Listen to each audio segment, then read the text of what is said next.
너희가 나를 사랑하면 나의 계명을 지키리라. 내가 아버지께 구하겠으니 그가 또 다른 보혜사를 너희에게 주사 영원토록 너희와 함께 있게 하리니 그는 진리의 영이라.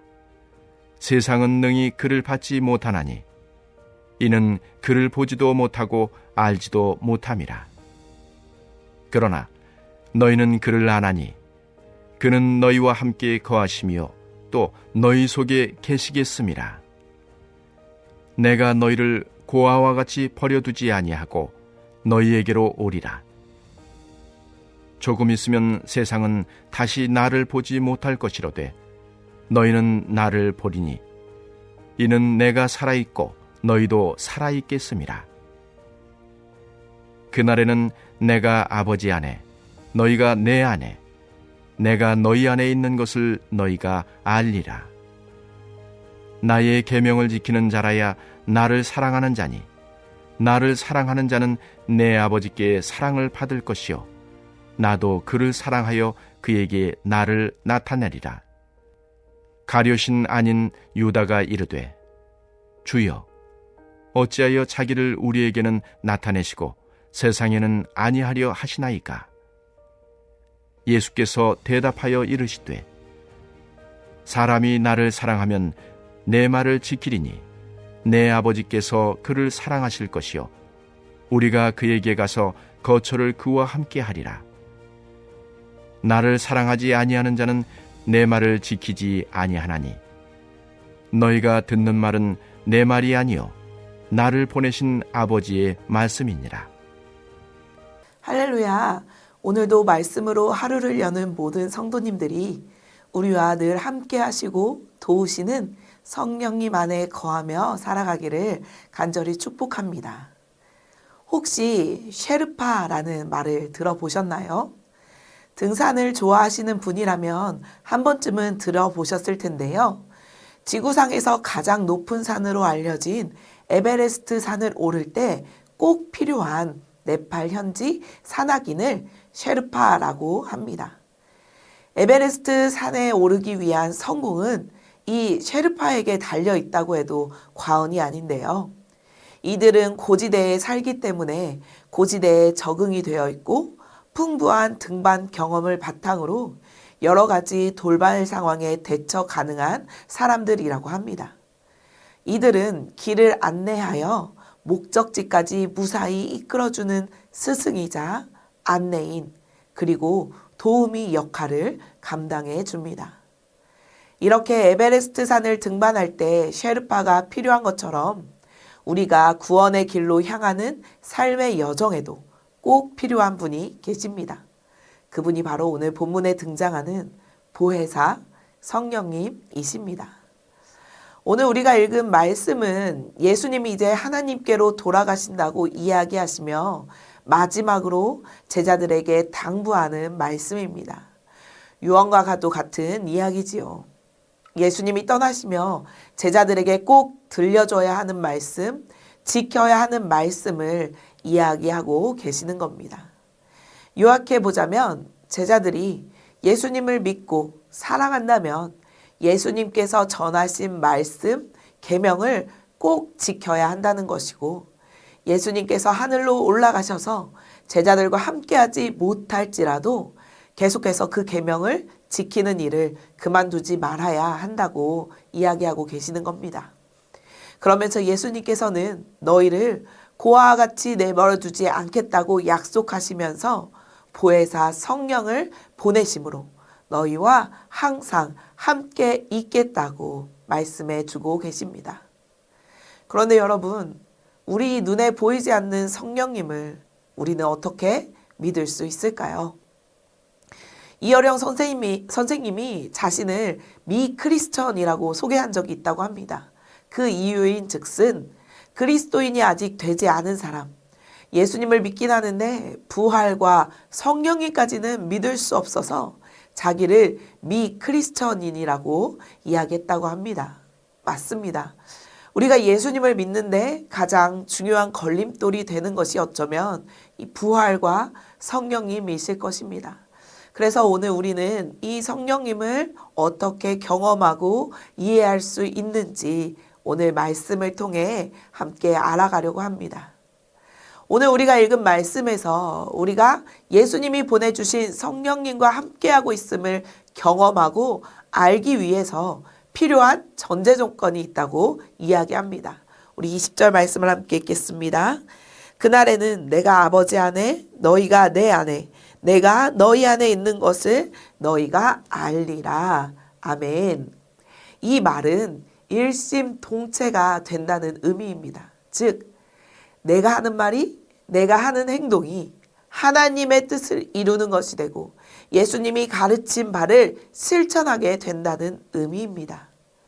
내 안에 성령님이 함께 하시면 나의 부족함은 감춰지고 나를 통해 예수 그리스도의 뜻이 하나님의 영광이 나타난다는 것이지요. 한마디로 요약해 보자면 우리가 성령님과 함께하고 있음을 경험하고 알기 위해서는 우리가 예수님과 하나님이 원하시는 일에 한 마음 한 뜻이 되어 그것을 실천할 때 가능하다는 것입니다.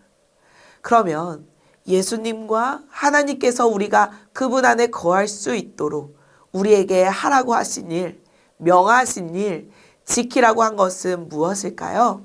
15절 말씀을 함께 읽어보도록 하겠습니다.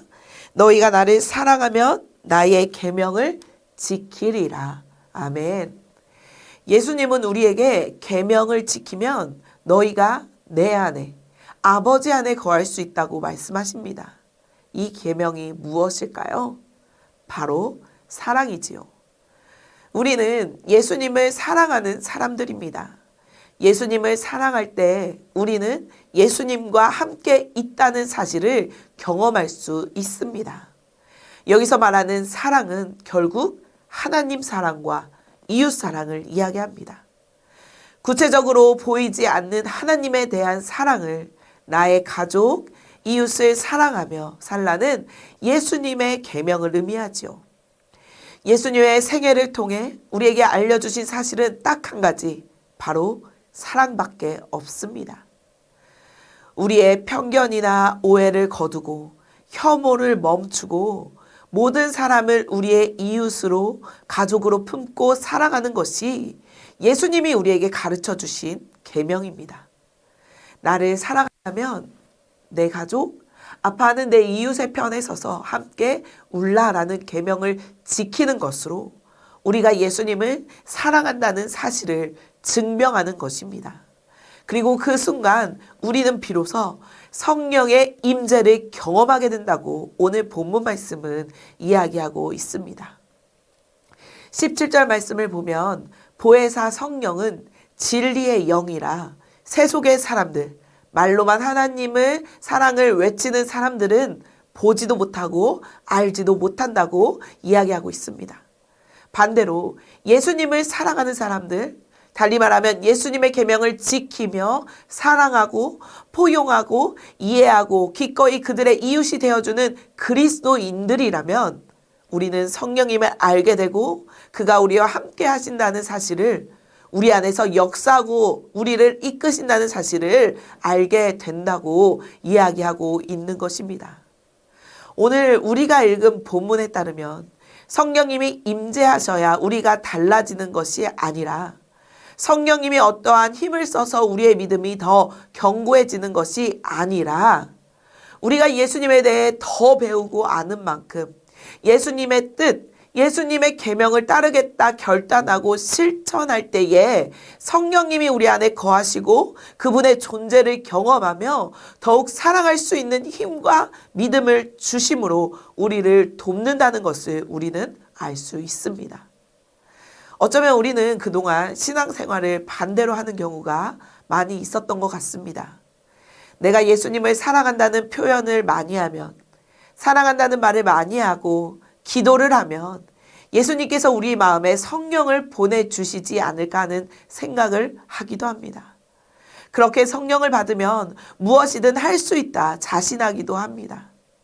보여지는 겉모습으로는 누구보다 열심하면서도 정작 예수님의 계명, 사랑하는 일에 관심을 두지 않기도 했었습니다. 그러나 성령님은 교회 안에서 열심을 내고 기도 많이 한다고 해서 우리와 함께하는 존재가 아니라는 사실을 오늘 말씀을 통해 우리는 깨달아야 합니다. 성령님은 우리를 돕는 존재입니다. 우리가 아무것도 하지 않는데 성령님이 우리를 도울 수는 없는 것이지요. 앞전에 셰르파 이야기를 해드렸지만 만약 우리가 에베레스트 산을 오르지 않는다면 셰르파는 우리에게 아무런 도움이 되지 않는 것과 마찬가지입니다. 우리가 예수님의 계명을 지키려고 결단할 때 성령님이 내 안에, 내가 성령님 안에 거하는 이러한 역동적인 경험을 하게 된다는 것을 오늘 말씀을 통해서 우리가 꼭 알았으면 합니다. 그래서 사랑할 수 없으나 사랑하게 되고 부끄러움이 많고 말주변이 없으나 사람들 앞에서 거침없이 복음을 이야기할 수 있게 됩니다. 가난하지만 기꺼이 내 먹을 것을 나눌 수 있는 여유를 가지게 됩니다. 우리가 잘 아는 베드로도 성령 안에 거하는 사람이었습니다. 그는 율법을 제대로 배운 사람이 아니었지만 성령이 함께하니 지혜가 넘쳐서 자기가 알지도 못했던 하늘의 비밀을 이야기했습니다. 사람들이 놀랐을 정도였죠. 그렇습니다.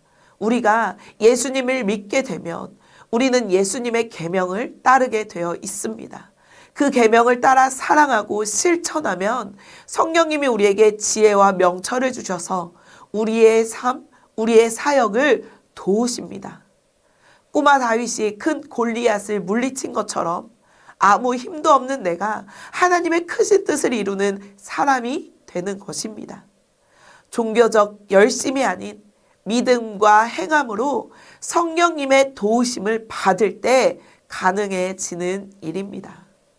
사랑하는 전주 안디옥교회 성도 여러분, 성령님을 느끼고 싶으신가요? 성령님과 늘 함께하고 싶으신가요? 성령님의 그 권능을 받고 싶으신가요? 그렇다면 먼저 예수 그리스도 안에 거하며 그분이 우리에게 명하신 계명을 지키시길 바랍니다. 그럴 때에 성령님은 기꺼이 우리와 함께 하시며 우리가 그 계명을 도울 수 있도록 함께 하시는 분이십니다. 바라기는 날마다 예수님이 가르쳐 주신 계명을 지키며 살아가며 성령님의 임재를 경험하며 살아가는 우리 모두가 되기를 주님의 이름으로 간절히 축원합니다. 이 시간 함께 기도하겠습니다. 주님, 우리가 주님 안에 거하며 주님께서 명하신 그 계명을 지키며 살아가길 원합니다. 그리고 그 계명을 지키며 살아갈 수 있도록 성령님께서 우리를 도우시고 날마다 성령님의 임재를 경험하며 살아가는 우리가 되게 해달라고 함께 기도하겠습니다. 우리 또 한 가지 기도할 제목은 오늘부터 청년부 캄보디아 단기 선교가 시작되는데요. 이 선교를 통하여서 나는 죽고 예수 그리스도만 드러나는 하나님의 입과 손과 발이 되게 하시고 성령님의 세밀한 인도하심을 경험하게 해달라고 오고 가는 모든 여정 속에서 어떠한 사고도 일어나지 않도록 보호해 주시라고 이 시간 함께 마음을 모아 기도하겠습니다.